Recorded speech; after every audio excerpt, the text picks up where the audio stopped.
இந்தியாவுடைய 77வது குடியரசு தின விழாவுடைய அணிவகுப்புல நீங்க சொன்ன மாதிரி ரொம்ப பிரம்மாண்டமா கண்கவரும் வகையில உளவு பார்க்கக்கூடிய கழுகுகளும் நீங்க சொன்ன மாதிரி ஆமா அந்த கைட்டுகளும் ஒட்டகங்களும் பாரம்பரியமான நாய் இனங்களும் வரிசையா நடந்து வந்தாங்க. பார்க்கவே பிரமிப்பா இருந்தது. அதே டெல்லியில தான் நாய்களுக்கு தடைன்னு சொல்லி ஒரு உத்தரவும் பிறப்பிச்சாங்க. ஒரு செல்டர்ல மொத்தத்தையும் போட்டு அடைச்சி கொடுமையும் படுத்தினாங்க.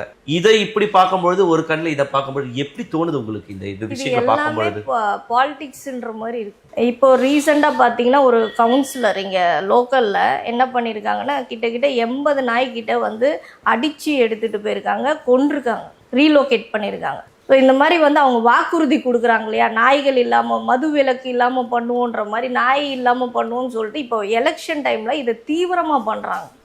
ஒரு ஏரியாலையும் வந்து நாயை எடுக்கிறோன்ற பேரில் அதுங்களை வந்து சித்திரவதை பண்ணி எடுத்திருக்காங்க. சென்னையை பொறுத்தவரை ரீலொகேஷன் பண்ணவே கூடாது, அது வந்து சட்டப்படி குற்றம் அப்படின்னு ஒரு மிருகங்கள் நல வாரியத்து மூலியமா சட்டங்கள்லாம் சொல்றாங்க. இதெல்லாம் நடைமுறையில இன்னைக்கு இருக்கா சென்னையில? இப்போ கார்பரேஷனே அதுக்கு உதவி பண்றாங்களே. இப்போ ஹைகோர்ட்ல வந்து ரீலோகேட் பண்ணியிருக்காங்க 2 வாட்டி. அந்த சம்பந்தமாக தான் ஒரு பொண்ணு வந்து மானபந்தம் ஆயிருக்கு.